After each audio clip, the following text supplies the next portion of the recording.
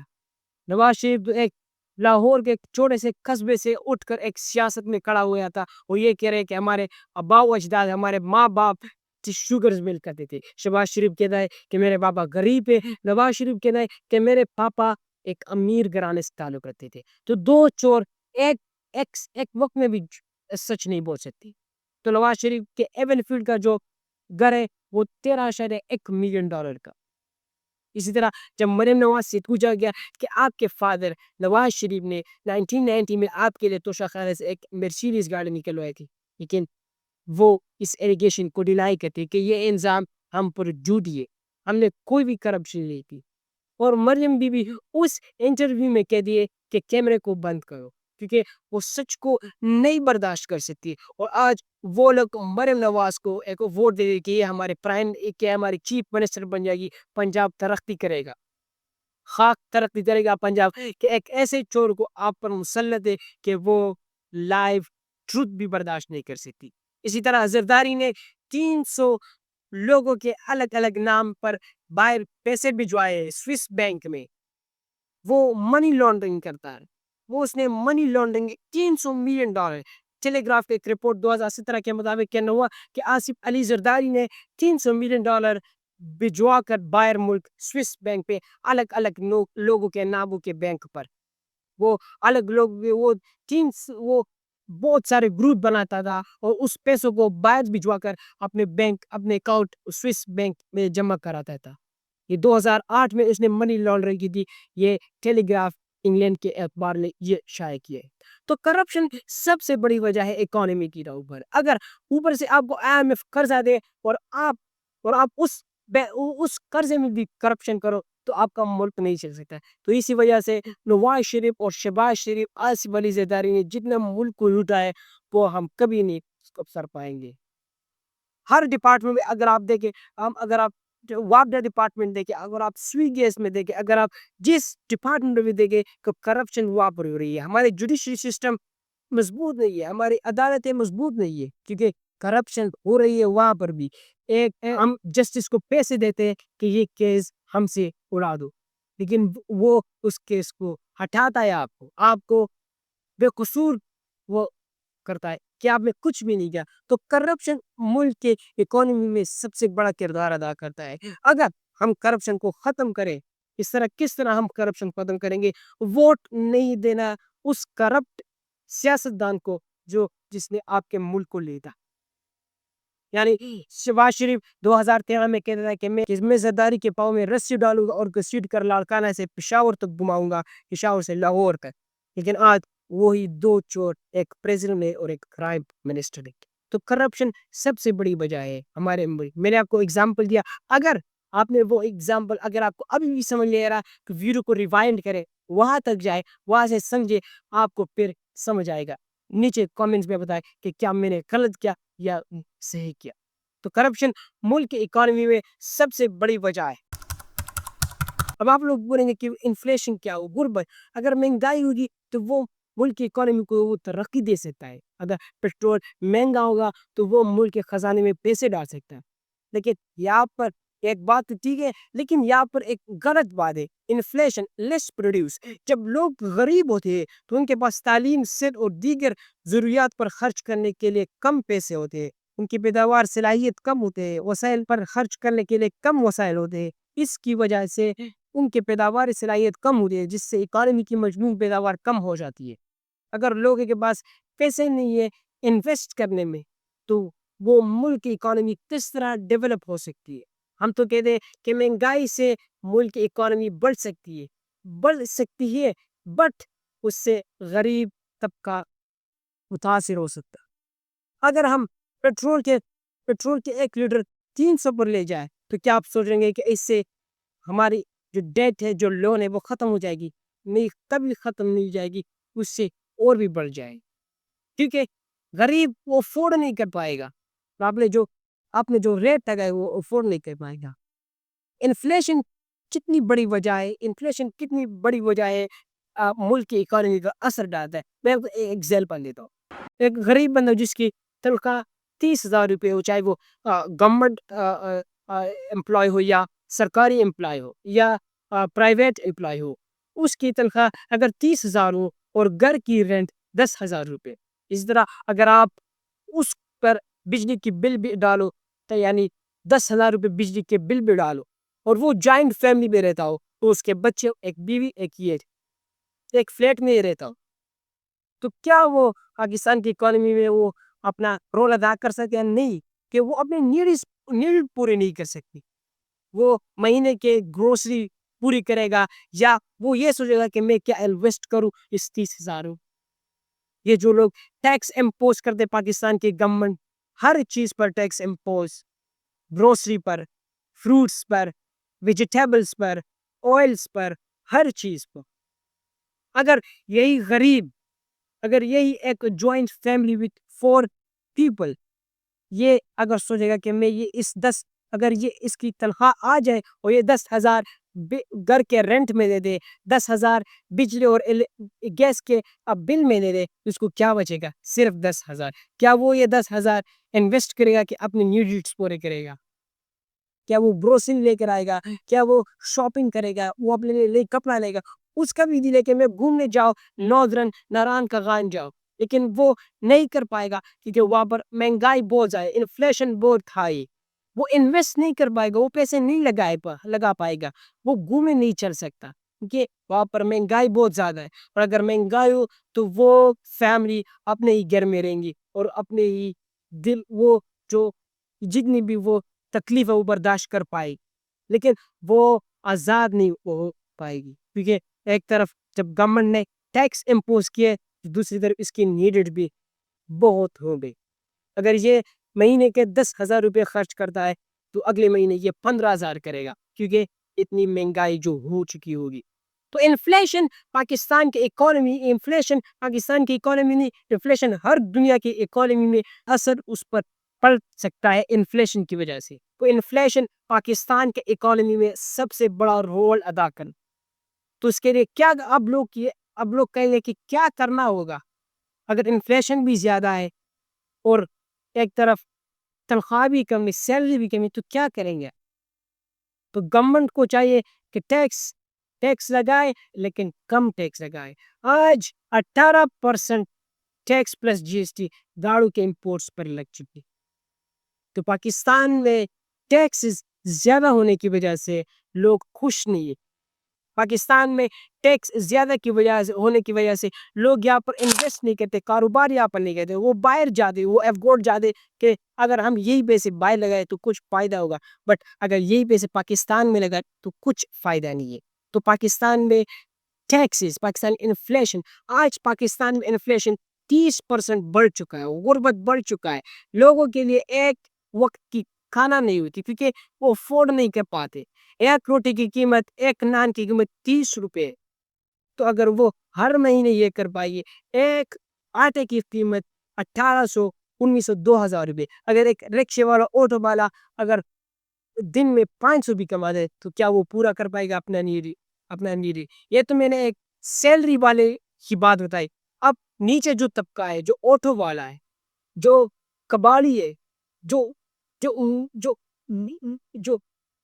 چھوٹے چھوٹے کاروبار کرتا ہے, جو رکشہ چلاتا ہے, جو فروٹ ٹھیلے والا ہے, کہ کیا وہ یہ نیڈ پوری کرے گا؟ نہیں کر سکے گا. اسی وجہ سے انفلیشن, غربت پاکستان کی اکانومی میں سب سے بڑا رول ادا کرتا ہے. ہائی ٹیکسز, ہر چیز پر ٹیکس پاکستان نے امپورٹ کیا, چھوٹی چھوٹی چیز پر ٹیکس امپورٹ کیا. یہ جو پن میرے ہاتھ میں, یہ پن آپ دیکھ رہے, یہ پن کتنے کا ہوگا؟ 30 روپے کا ایک ہے. یہ پچھلے 2-3 سال میں یہ 10 روپے کا تھا، آج یہی پن سیم سائز کا یہ پن 30 روپے کا بڑھ چکا ہے۔ یہ ہائی ٹیکس کی وجہ سے پیٹرول کی قیمت 253 روپے، کیونکہ ہائی ٹیکس کی وجہ سے پیٹرول کی قیمت ہے۔ میں ایک چھوٹا سا ایگزامپل لیتا ہوں،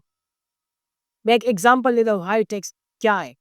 لیکسس LX 500 اگر دبئی میں اس کی قیمت ہے 4,45,000 درہم اور وہ ہم پاکستان کو امپورٹ کریں، اگر لیکسس LX 500 کی قیمت دبئی میں 4,45,000 درہم ہے، لیکن اگر یہی گاڑی سیم ہم پاکستان کو امپورٹ کریں تو تقریباً 5.7 لیٹرز انجن والی گاڑی کی ٹیکس بہت زیادہ ہے۔ 100% سے لے کر 300% تک اضافہ ٹیکس لگ سکتا ہے ہم امپورٹ کرنے میں۔ اگر وہاں پر 4,45,000 کی یا گاڑی ملتی ہے 4,45,000 درہم کی لیکسس LX 500 اور اگر وہ سیم گاڑی ہم پاکستان کو امپورٹ کریں وہاں پر اضافی ٹیکس لگ جاتا ہے۔ یہ پیسے آپ پاکستان کے اکانومی میں کنورٹ کرو تقریباً 1 کروڑ روپے بڑی ہے، اور اگر یہی سیم گاڑی ہم امپورٹ کریں پاکستان کو تو صرف ایک شپ والی امپورٹ کرنے سے تقریباً $2,000 سے لے کر $5,000 ایک چھوٹی 2,000 cc انجن والی گاڑی کو وہ چارج کرتی ہے، $2,000 سے لے کر $5,000 تک۔ اور اگر یہی 5.7 لیٹر والی انجن گاڑی ہم اگر پاکستان کو امپورٹ کریں تو یہ 20 سے 25 ہزار تقریباً 5 سے 15 لاکھ روپے اس پہ اضافی ٹیکس آ جاتا۔ تو لوگ امپورٹ نہیں کریں گے کسی چیز کو بھی۔ ہم تیل دبئی سے منگاتے، سعودی عرب سے منگاتے، ہم وہاں سے خریدتے۔ مثال کے طور پر اگر ہم سعودی عرب سے 1 لیٹر تیل 200 روپے پر خریدتے اور ہمیں وہ کم پڑ جاتا ہے تو یہی تیل ہم 253 روپے میں پلیٹ پہ بیچیں گے، مہنگا ہم بیچیں گے۔ تیلوں پر ٹیکسز اسی طرح کوئی بھی بندہ پاکستان میں انویسٹ نہیں کر پائے گا، کیونکہ ہر چیز پر ہائی ٹیکس پلس GST، وہ ٹیرفس کی وجہ سے پاکستان میں کوئی بھی بندہ انویسٹ نہیں کرے گا، اور اس وجہ سے پاکستان میں بڑے بڑے company like apple, Mercedes, BMW، کوئی بھی کمپنی پاکستان میں انویسٹ کرنے کے لیے تیار نہیں، کیونکہ ڈیو ٹو ہائی ٹیکسز۔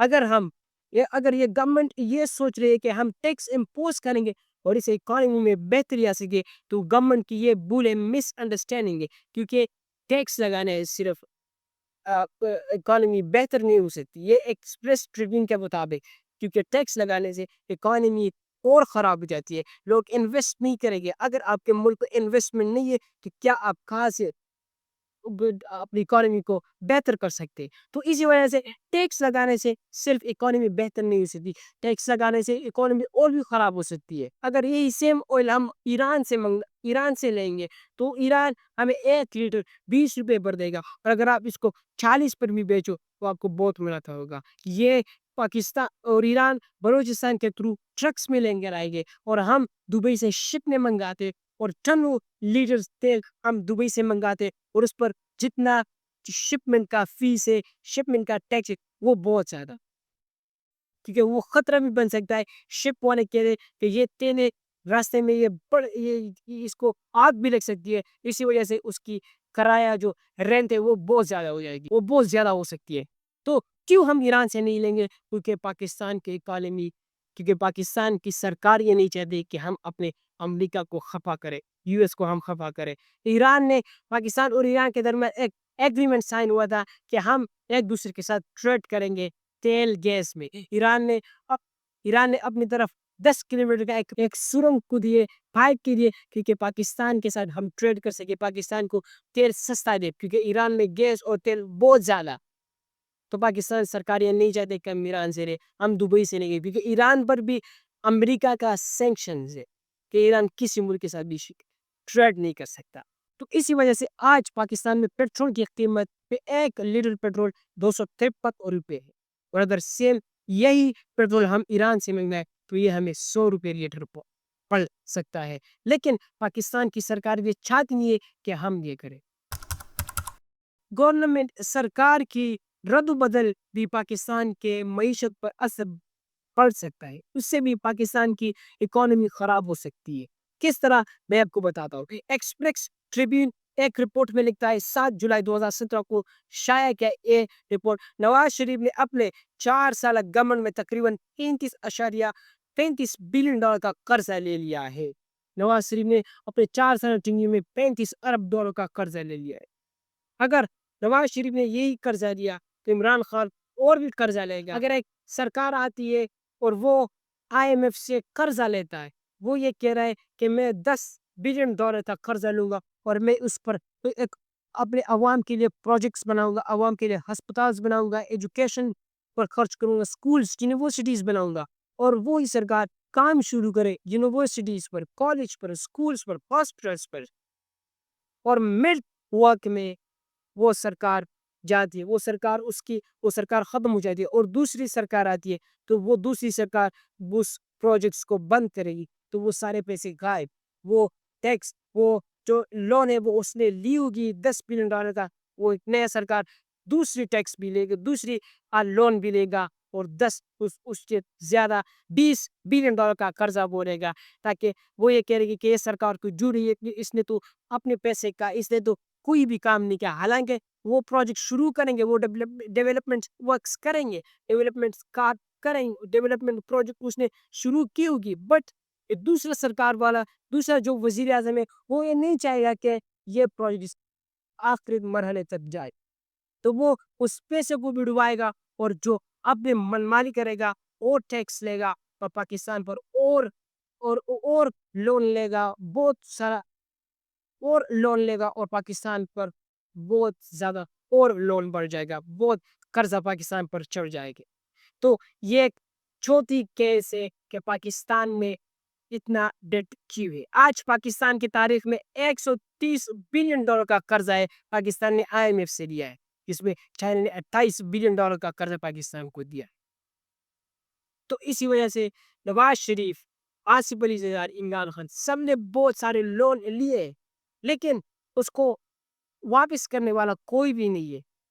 ہم IMF کے پروگرام لیتے, ہم خوش ہوتے کہ IMF ہمیں لون دیتا ہے, لیکن اس کا رپلائی میں ہم کچھ بھی نہیں دے IMF کی.